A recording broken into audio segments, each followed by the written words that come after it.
Okay, welcome to Boxing Deep Dive. I'm here with Tassie Brown, and we've got a special guest today, the one and only Stitch Duran. How are you, Stitch?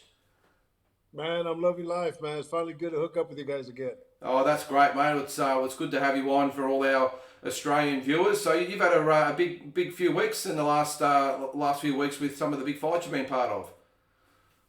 Yeah, it's funny. I'm working the Tyson Fury fight, right? And but I'm working with a couple other heavyweights and a Cubans. I worked four fights that night. Well, on the second one, we're backstage before you shoot down the tunnel. They have the curtains closed, and we're all in position to walk down the chute, and Shaq O'Neal just walking into the arena, and I give him the thumbs up, the heads up, and he comes up to me and gives me a hug. He says, "I see you everywhere," So I think that's a blessing.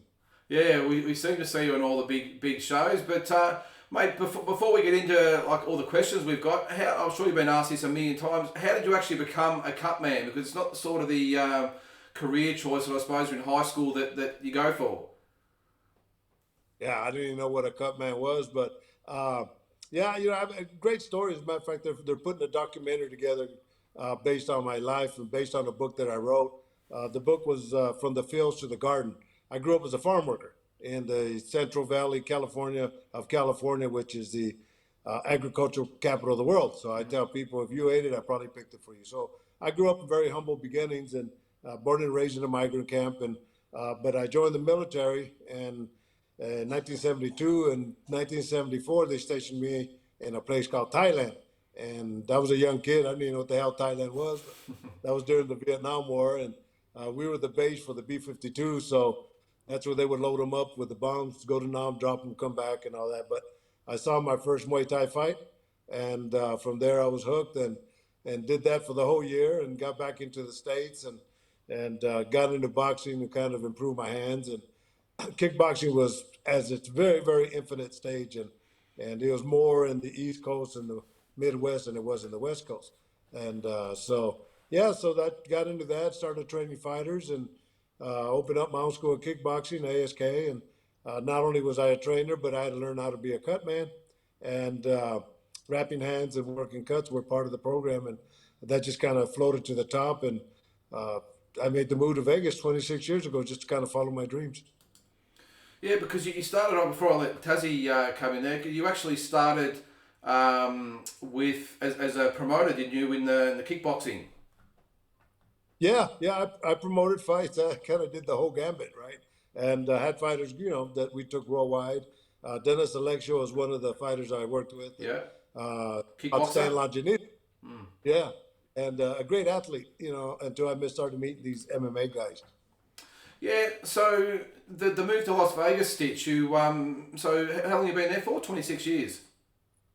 26 years. I had a nice corporate America job. I had a company car and 8 to 5, and worked on my own, and got a job transfer, and took like a, 25% hit in pay just to come over here. But my family supported me, and I came over here and made the move, and things came out pretty good. Yeah, we love Vegas, mate. I get there as much as I can. Not that we've been able to get there for the last couple of years, but it's my second home as well. So can't wait to get back over there for the big fights. And Tassie, you've obviously got a bit of a history with Stitch as well. Yeah, mate, Yeah, I go way back with him, and we met at the Floyd Mayweather gym in Vegas in 2016, and we just talk boxing, man, barbershop talk, hanging out, yeah, and yeah. and then I took a fight over to Shanghai, China on the Zhu Ming undercard in 2017, a year later, and Stitch is there, staying in my hotel, so we got to reconnect and hang out, and I've got a lot of time and respect and love for the guy, and how you been, my friend? I'm doing good. Yeah, I remember those good moments, man. And the thing about it is, what I do, I tell people it's not about the world championship fights no more, because I've done hundreds and hundreds of them, right? It's about the characters that I meet on the road. And of course, Grant's one of them. We had a good time, and and then you meet again in Shanghai. So it just kind of shows you the kind of world that we're in, right? And but it's always nice to associate yourself with good people, and this is what we do. It's what I do it for. Yeah, yeah, no, it sure is, mate. And yeah, we had a few chats about different things, mate. How was your time with Klitschko, like being involved with the Klitschkos and that. How was that experience for you? Yeah, of all the fighters I work with, Vladimir and Vitaly really are the best of the best, and outside of their caliber of fighting, they were great world champions.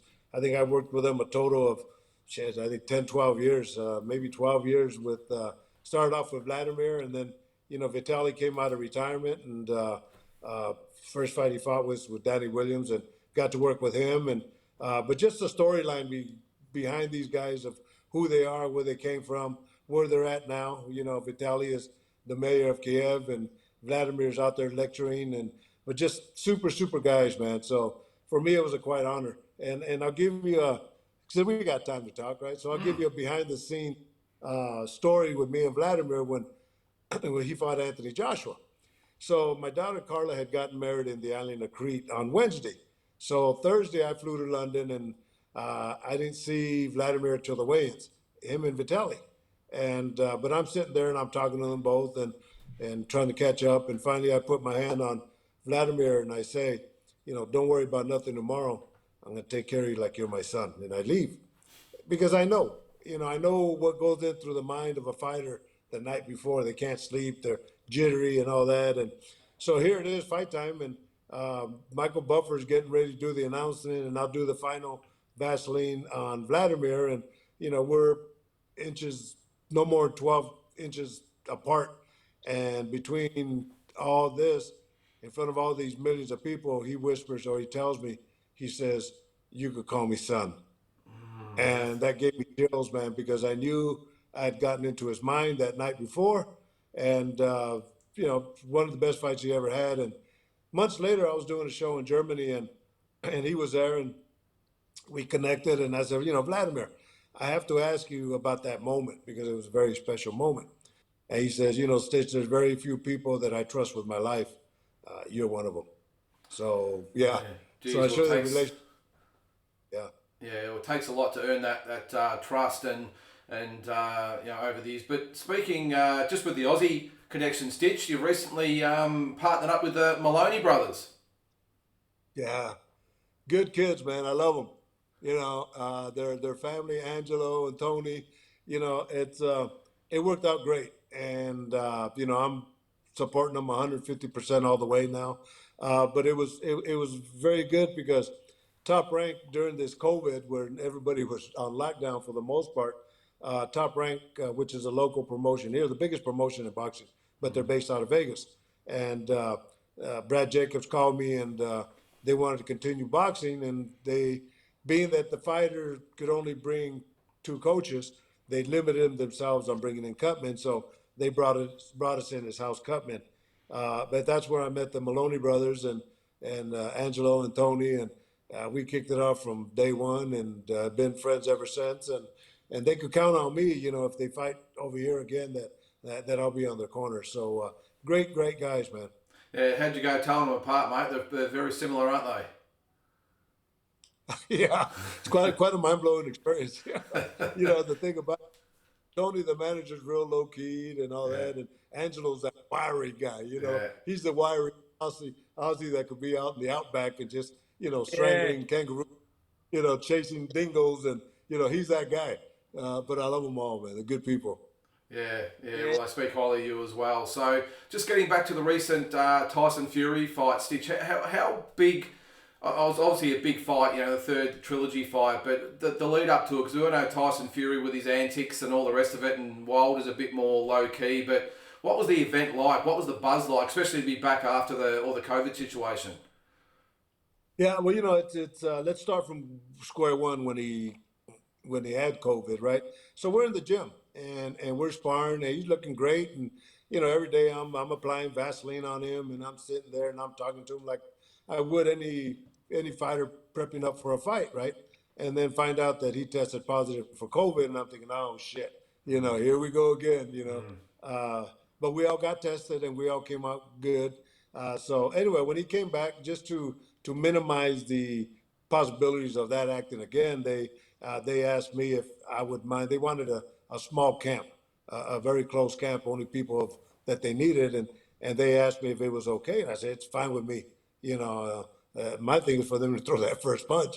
So I saw Tyson at the weigh-ins the day before the fight, and I told him and Tim, his manager, I said, look, I'll see you guys in the dressing room. You guys do what you have to do.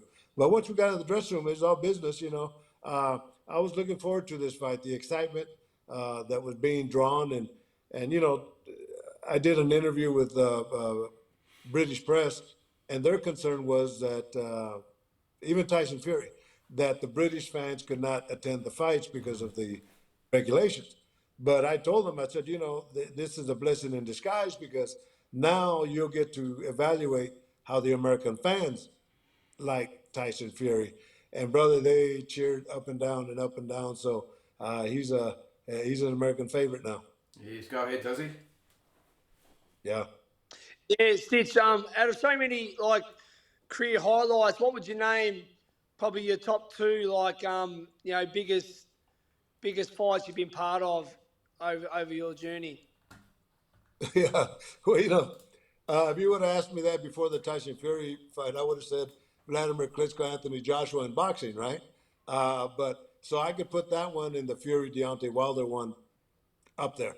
Yeah. Now, when it comes to MMA, I would have to say there's two of them. I'll give you two of them because it's tough to really choose one, right? But the first one was Shogun when he fought Forrest Griffin.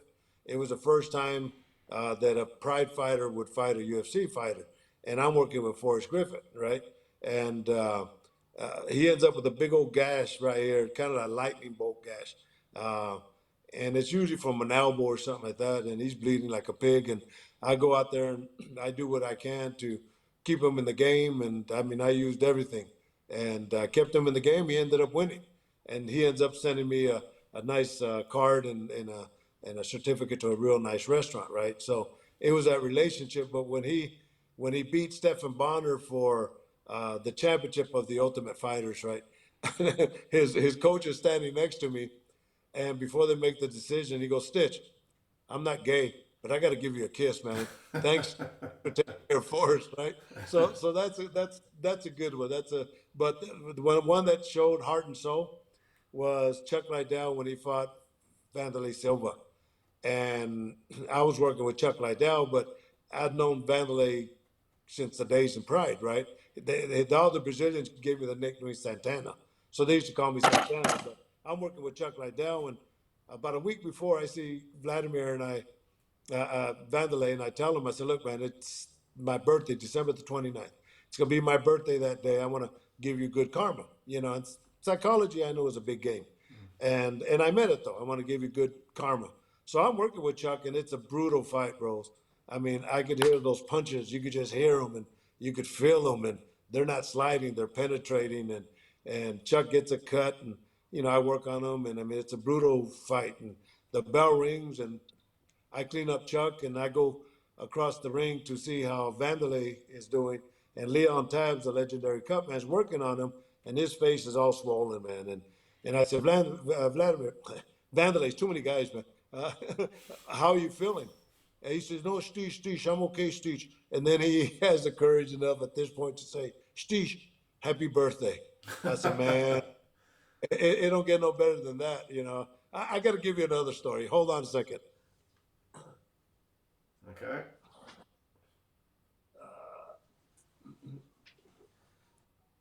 So there's, you know, I've had the privilege of let me get in here. I've had the privilege of working with the best of the best, right? Well, Fedor Emelianenko, when I was in Japan with Josh, yeah, of course, you know, not too many people have stories with Fedor. I do, and I'm going to share it with you. Russia, legend. Legend, big time. So I'm in Japan with Josh Barnett, and Fedor had just come back from breaking his thumb in a fight prior. So the promoter came and asked me if I would wrap his hands. See, Josh, when I got there, one of my specialties is wrapping hands. Josh told all these fighters, I said, look, if you want, I'm paying Stitch to come with me as my cut man. If you want him to wrap your hands, it's $500. I'd make $2,000-3,000 easy, right? So when they asked me about Fedor, I didn't even talk. Listen, it was not about the money. So I walk in the dressing room and I start wrapping his hands. And just like you guys, I like to talk to the fighters when when I'm working with them and rapping and find out where they're coming from. And Fedor ain't saying much. He's yes and no and yes and no. And I finish wrapping his hands and I say, okay, Fedor, how do they feel? He goes, super, super.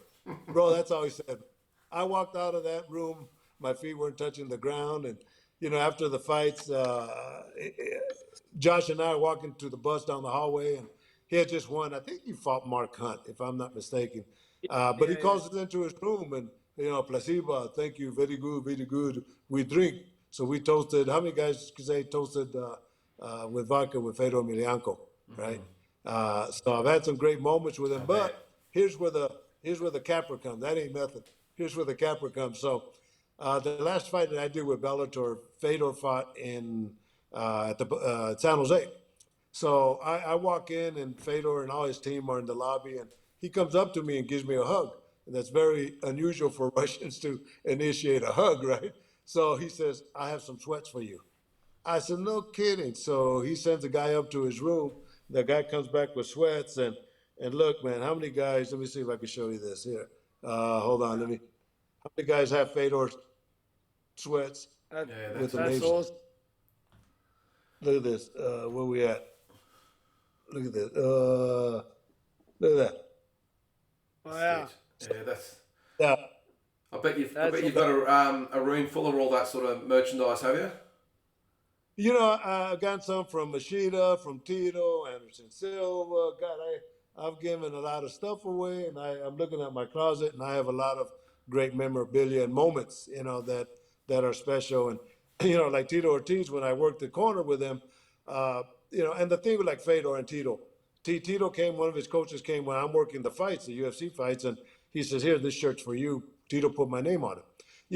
And Brock, I'll tell you one about Brock also.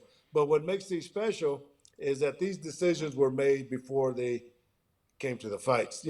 Fedor in Russia, Tito in Huntington Beach, right? So that's what makes these special moments, because it comes from these guys thinking of me before they see me. And the same thing with Brock. Brock Lesnar, I was the one that was delegated to wrap his hands all the time. And when I did all the Ultimate Fighters, the reality shows, I would always get a tank top from the team I was working with and give it to my son. So I told Brock the same thing, and the next day, man, I come back and there's a duffel bag, UFC duffel bag of all kinds of clothes. And I'm sitting there wrapping hands, and he drops it right in front of me, and he walks to the other side of the dressing room, and I open it and I look at him and I said, Brock, you love me, don't you? He just kind of,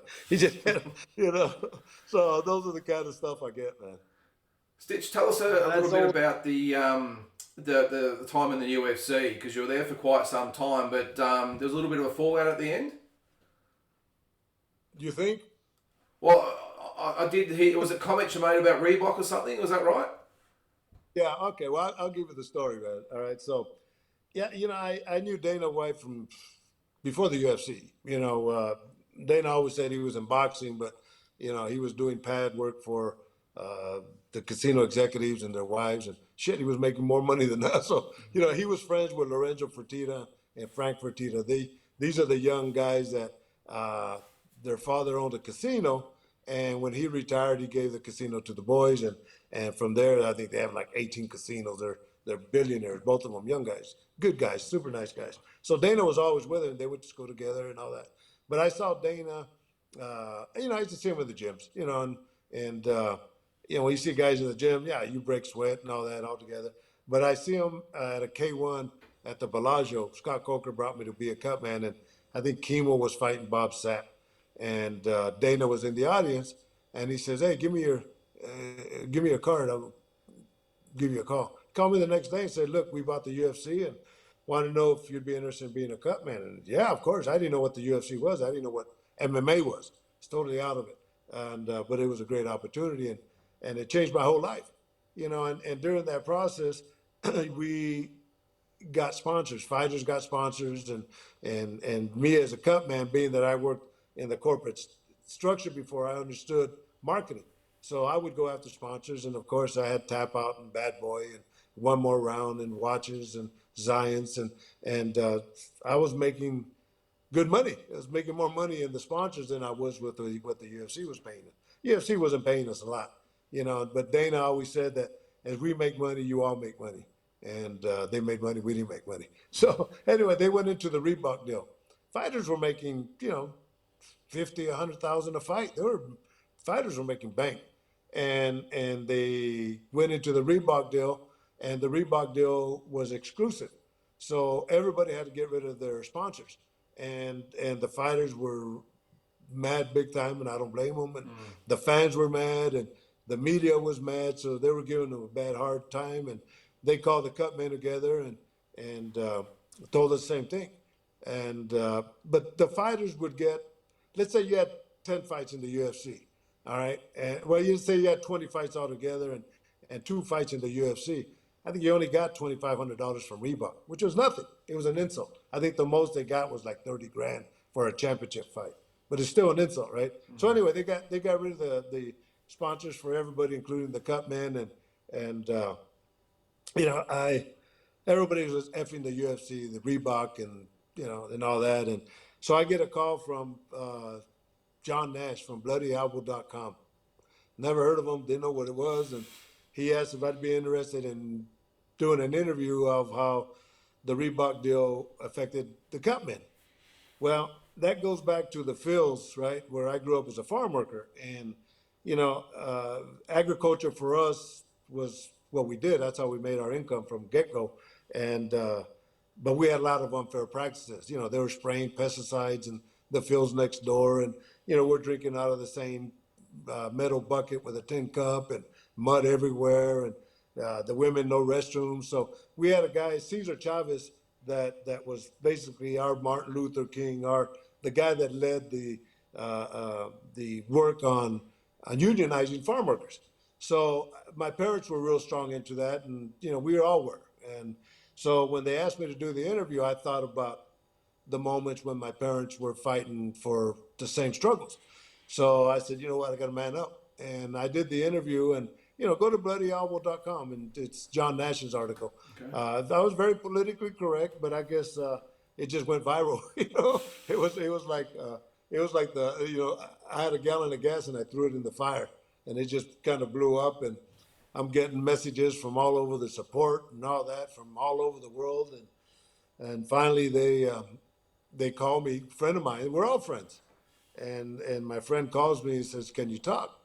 And I said, "No, I'm at Costco. I'm shopping with my wife. Can you give me an hour?" And so anyway, an hour went by, and I'm here right where I'm talking to you right here. They call me, Mark and Jess call me, and the only thing they said is because of the interview you did about Reebok, the UFC is not going to use you no more. And it's kind of like, I bet. and right here. And I just kind of expected it, but I didn't expect it to be this way. So I said, all right, well, do me a favor, because they were my friends, right? They were the messengers. I said, well, do me a favor. You tell Dana, I said, he ain't got no balls, that he should have called me personally since he's the one that took me out.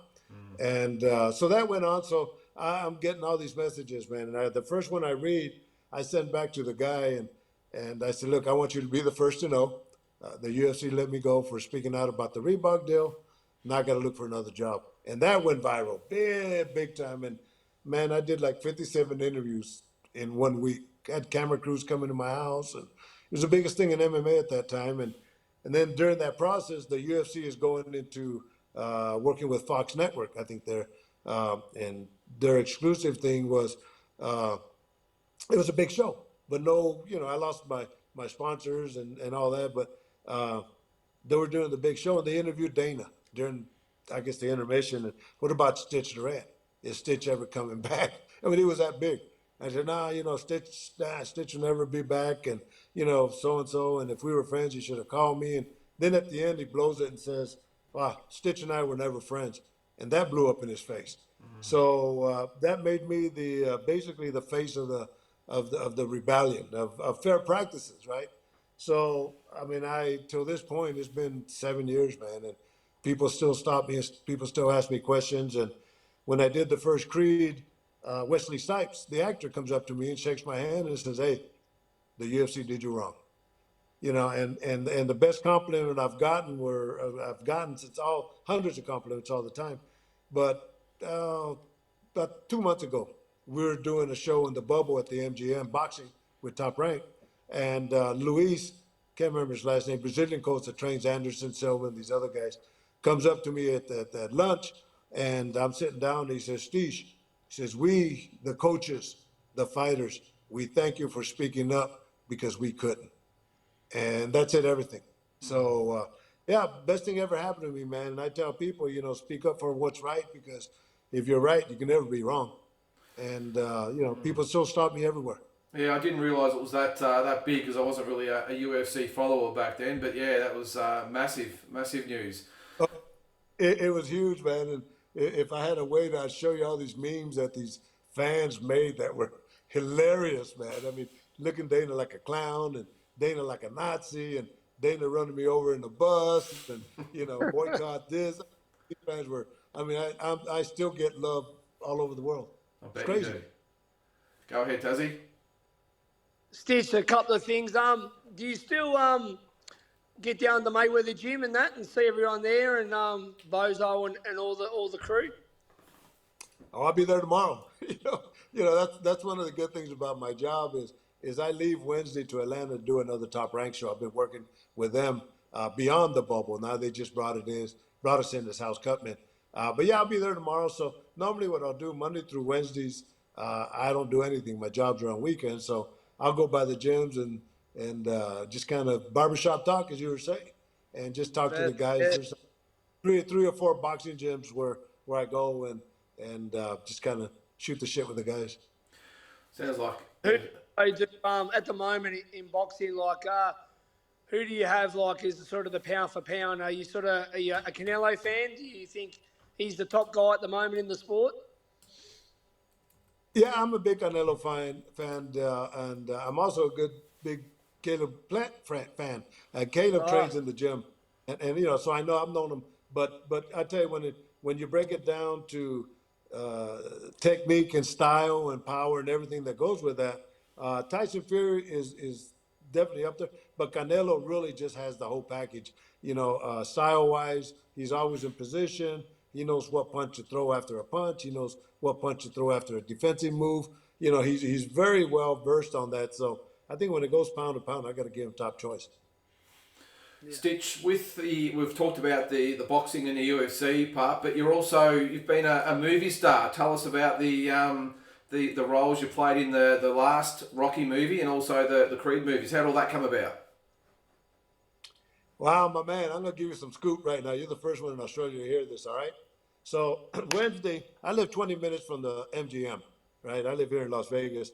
So I'm going to the press conference for the Fury-Deontay Wilder fight, and I get a call from Nicholas Stern. Nicholas Stern is the executive producer for the Creed series, and he asked what my dates were, if I was available in January, February, because they're going to start filming Creed 3 in Atlanta. And of course, I told him, yeah, whatever date you want, I have. So it looks like I'm getting 3, but I've been real blessed. I've been in, I think this is like my 7th movie, and I've worked with some great actors, and I've kind of played myself for the most part. But I've been real blessed. The first one that I did was with Woody Harrelson and Antonio Banderas. It's called Play It to the Bone. And I had just left R.J. Reynolds Tobacco Company. That day I left to pursue my whole life and career in boxing. And the day that I left is when they called me for an audition. And then the second one that I did was Ocean's 11. I did Ocean's 11 when Vladimir Klitschko fought Lennox Lewis when they robbed the casino and the lights went out. It was a small part, but that was my connection to Vladimir Klitschko. And I started working with him after that. And then I did Balboa when Rocky fought his last fight, and I was in the corner with Antonio Tarver. And I turned that one down because I had a fight in France and then in England back to back. And economically, they were good. And I called my wife at work, and she goes, "Are you crazy?" She goes, "You have to take it. Rocky's an American icon." And I did. And it turns out that the fight in France got canceled, and Audley Harrison in England understood. So I did that one. And then, Creed 1. Oh, I did Here Comes the Boom with Kevin James, Salma Hayek, Henry Winkler, Bas Rutten, just an all-star cast of MMA guys. And then I did Creed 1 and Creed 2. Michael B. Jordan told me in Creed 2, that was 3 years ago, that he was going to be directing it, and that I was with him as long as I wanted. So I've been blessed, man. And I'm also just got a little insight. In fact, I got to do a follow up. I got contacted by a production crew that's doing an MMA movie that's going to be filmed in Brisbane, and they were talking to me about being a consultant producer. So I got to follow up on that. That should be after the Creed movie. So if that happens, then that's it's a journey. I'll just go to your motherland. Yeah, geez, no, you're like Brisbane. It's always nice and sunny up there. It's probably a lot like California weather up there. But tell us about like a day on the set, Stitch, and how it was like working with Sylvester Stallone and Antonio Tarver and Michael B. Jordan. I mean, it must have been a thrill, and obviously a lot different to what you normally encounter in your normal everyday life in the cut business industry. Yeah, Dolph Lundgren. Don't forget him. It's a pleasure. But to me, it was quite an honor, man. When let's say Woody Harrelson and Antonio Banderas. Let's start off with them because they were big actors during that time, and Woody Harrelson. I was Woody Harrelson's cutman in the movie. I wanted to be with Antonio Banderas because he was Latino and I was Latin, right? But Chuck Bodak, the legendary cutman that was the other cutman, looked like Colonel Sanders, had a white beard. Yeah, and used to, yeah. used to take his head off the fight. Corner. Yeah, with Oscar De La Hoya and Julio Cesar Chavez. So I wanted to be with Banderas, but he got in front of me because Banderas was the biggest name. But I got to do all the cuts because Woody Harrelson got all cut. So that was a great experience right there. And one of the actors says, once you do a movie, you'll never look at a movie the same anymore because everything's a mirage. Just unexpected. But yeah, working with the Klitschko's and when I did Ocean's 11, it was Brad Pitt, George Clooney, Julia Roberts, Andy Garcia, Matt Damon. I mean, all these guys, and they're all talking to us because they're coming into our world. Matt Damon comes and introduces himself to us. I was like, okay, yeah, I know who you are. So, but now Sylvester Stallone, when I did Balboa, he wrote, directed, and acted in that one. And I have a great picture of me. I'm on the ropes looking at him as he's giving instructions, and he has a swollen eye, and he has his gloves on, and he has his robe on, and all that. So in between takes, he's directing. So I got to see the mastery in him. But going into Creed 1 and Creed 2 with him was awesome because, first of all, in Creed, my name was Marcel. And when I received the script, my name was Marcel, and I said, shit, I don't know anybody named Marcel. I'm going to have to figure how to change that, right? But when it was time for Rocky to introduce us to Adonis, then the scene, he says, this is Stitch. He's the best cut man in Philadelphia. And man, at that point, I'm thinking, yeah, bingo. Who's going to tell Rocky? Yeah, cut. Nah, his name's Marcel. And then he did an ad lib. And the second one I liked, but they used the original one that was scripted, except for the change of the name. He says, oh, there's Stitch. He's so good as a cut man, he should have been a surgeon. And I thought, man, that was a great line. So anyway, the next day, we're in the gym, and I said, look, I want to thank you, man, for using my name. He says, no, it has to be authentic, And then down the road, I told him, I said, also, I can't sleep at nights. We were having conversations like this, right? And I said, I'm in my room, and I'm thinking, well, I'm here with you, Michael B. Jordan, Ryan Coogler, Tessa, and all. He goes, no, you earned it. You earned it, and that kind of guy. Michael B. Jordan, man, brother, love that guy to death. He's just a good guy. Up around the 5th week of our first movie, Creed, I'm wrapping his hands in this trailer, and I stop and I say, Michael, I'm very proud of what you've done. You've done excellent as a fighter. You represented our sport to the highest level. I'm going to knight you as a fighter. So you are a fighter. Yeah. And like I said, then he invited me to Creed 3. So here's the scoop on that one. Now. I was going to say, give us the scoop.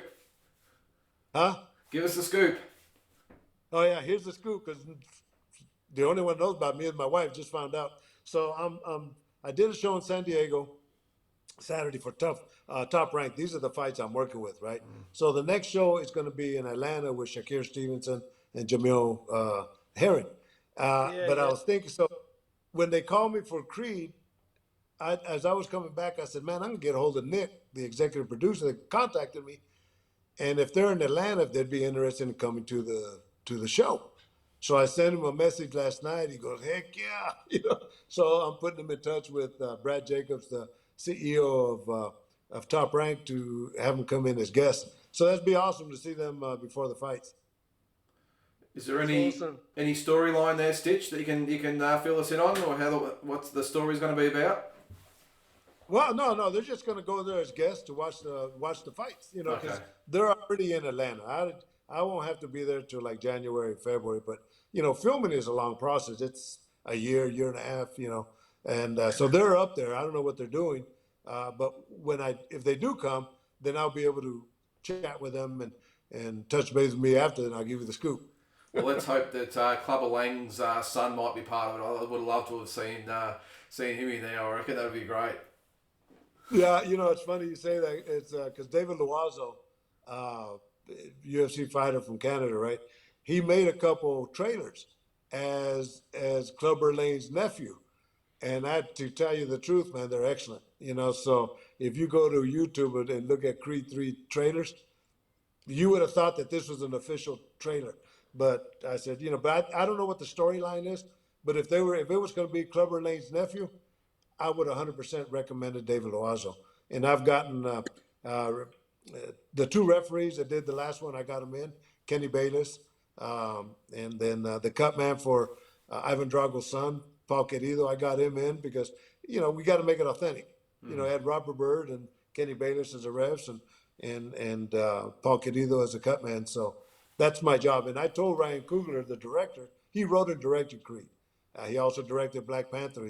So they're all up and coming. But I told Ryan, I said, look, man, if I see something that's not right, I'm gonna let you know about it. He goes, Stitch, please do.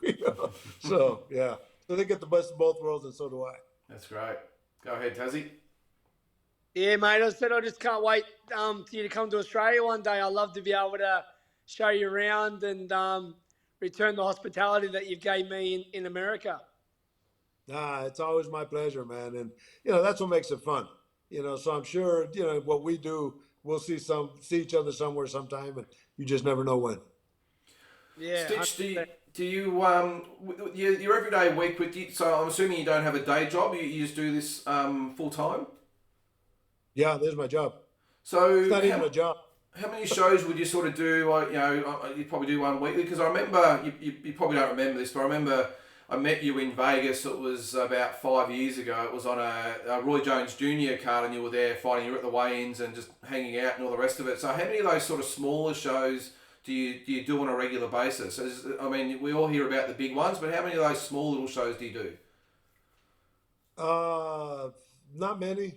Okay. It's always, I'm traveling a lot. I mean, got a book. So I do have Atlanta this week, New York next week, and then the Canelo fights the week after, and then there's a Top Rank fight the day before, and then on the 20th of November I go to Dubai for a week. I got a show there, and then so now about 40, 45 shows a year. But and with the smaller shows, I normally I just like to go. I don't want. I like to, but I don't want to go to the weigh-ins because if I go to the weigh-ins, people ask me to work with them, and I just want to sit back and maybe drink a beer with you, and just kind of kick back. But if they're like 4 rounders, 6 rounders, even 8 rounders, if they're local or we're on the same card, I'll work with them and I won't even charge them, because the model to that is I'll tell them, I said, look, it's important for you as you're coming up the ranks to know the importance of having a good team and a good corner and a good cut man, and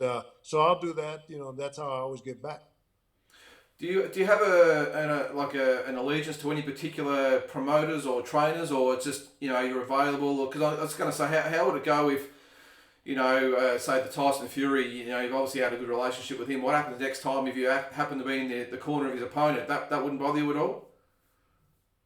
No, there's some respect, and that was a question that was asked about, what did Vladimir think about you working with Fury, right? But they understand that I'm here to take care of you, and there's many times, in fact, it happened because, and when I was with the UFC, there was many times where I would be working your corner and wrapping your hands, and then wrapping the other opponent's hands also, right? They understand that I'm there to take care of you, and I'm not there to cheat, or I'm not there to give you an advantage. I'm there to give you every opportunity to win the fight, and that's by taking away any negative. So they understand that, But let's say Tyson Fury, okay? Let's say Vladimir and Tyson Fury were to fight.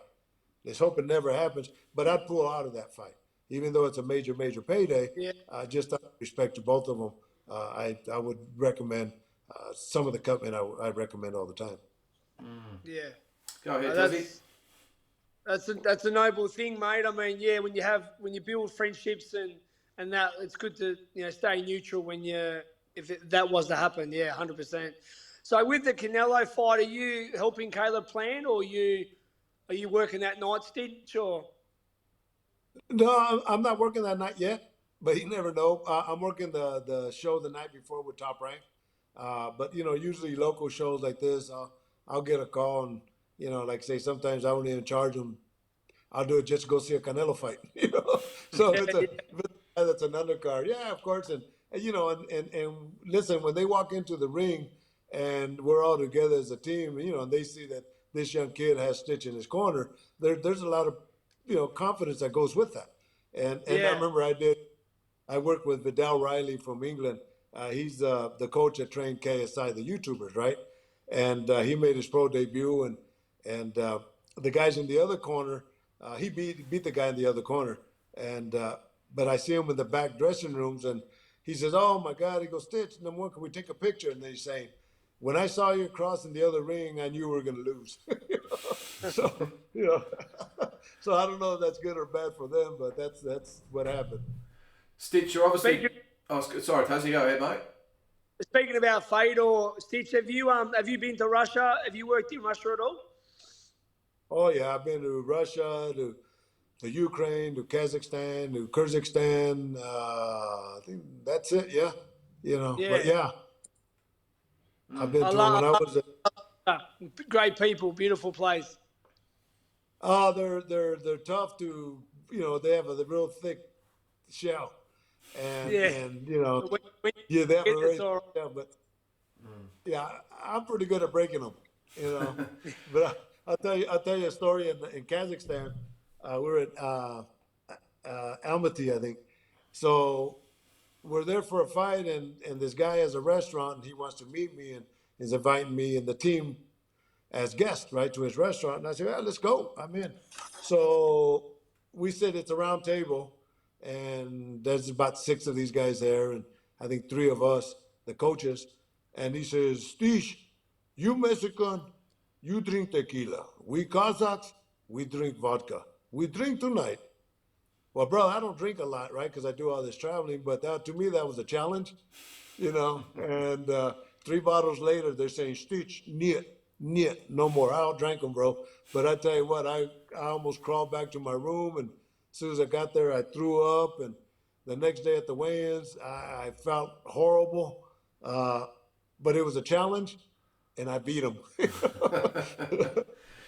Stitch, you're obviously part of the Las Vegas scene now, and it must be amazing to live there. But with all the big fights there, how do you go? I mean, we sort of see, if you've been to the big fights in Vegas, the fans that all get there and the atmosphere. How do you go when you go there? Do you get mobbed by the fans? I'm assuming you get asked for a lot of pictures and autographs.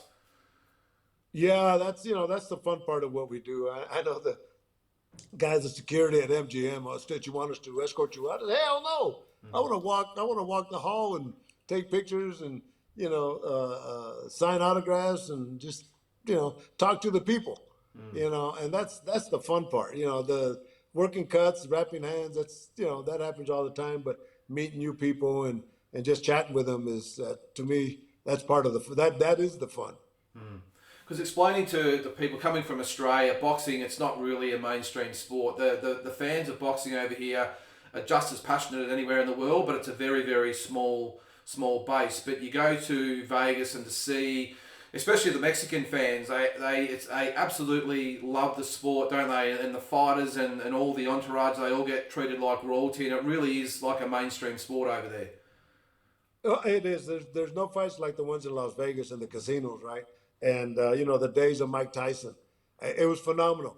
It was just the whole city would just get it would get loaded up with pimps and prostitutes, you know, and none of them had tickets, but that was the biggest show in the world, you know, the Mike Tyson fights. But you know, fights like even you know with Ricky Hatton, you know, Manny Pacquiao, different countries, you know, Constance Zoo, you Yeah. know, when they would come into town, they would bring their whole group of fans. And I tell you what, man, it's the Aussies and the Brits. They're a lot louder than the Americans here. Even the Filipinos and the Mexicans, and I mean, they're great fans, but they're here all the time. So there's no shows like the ones in Vegas. Yeah, no, that's for sure. And you mentioned before, obviously maybe the Canelo fight coming up, and you've got the Stevenson fight. Any other big fights coming up that we should look out for you for? Uh, no, I don't know of any big other fights coming up. You know, I'm going to Dubai with Badu Jack, uh, and I'm looking forward to it. He's already up there, but this is going to be an interesting trip because I think he's kind of associated through religion, number one, but through friendship with members of the royal family. So we're going to be privileged to be staying in one of their hotels and training at some of their facilities. Outside of we're the only ones. The other people that are going to be there for those events, they're not included. You know, so for me, it's an experience to go over there and see how royalty lives in Abu Dhabi and Dubai and the United Arab Emirates. So I'm looking forward to that. Well, Tazzy, it seems like with all the stories that Stitches has said that they could maybe make a movie about him one day. Well, they're filming that documentary. You know, Lost Tazzy there. Yep. The Yeah, documentary. Sorry, Taz, we've lost you there, mate, with your sound, but I'll let Stitch answer that one. Yeah. Okay, can you hear me? Yeah, mate. Yeah, go ahead. Yep. Yeah, no. Listen, I've been blessed, man. I mean, I wake up every morning. I just thank God. I'm not a religious guy, but I know I look at life and I say, you know, it had to happen to somebody. I just happen to be that somebody you're looking at, you know, and I understand that, you know, it's a mission that has been given to me, and I try to maximize it and you know just bring a lot of safety and to the fighters and a lot of laughter and fun to the fans, you know. So I got the best job in the world, so no doubt about it. Yeah, sounds like it, mate. Well, hopefully when us boxing fans down under can get back over there, I'm sure everyone that's watching this, and me included, can't wait to get over there. We see you at the weigh-in at the fights to come up and say hello. Yeah, no, it's awesome. You know, awesome to always see you guys, and you know, it's nice to have people come back to Vegas, and you know, like saying if I get the chance to go to Brisbane, then you know, I'm looking forward to that. It's just you know, it's everybody's been on lockdown for the most part, so it's nice to be traveling. Now, hopefully you make it over here, mate, and really appreciate you coming on today. It's been an absolute pleasure, and to hear all these stories. And I'm sure we could probably go on for another hour with all the stories that you have, but we'll leave it there. And really appreciate you coming on, and look forward to seeing you at the big fights in the future. No, of course, man, it's a pleasure, man. We'll see you guys somewhere. Great. All right. Thanks very much, Stitch. All right, guys. God bless. Bye bye.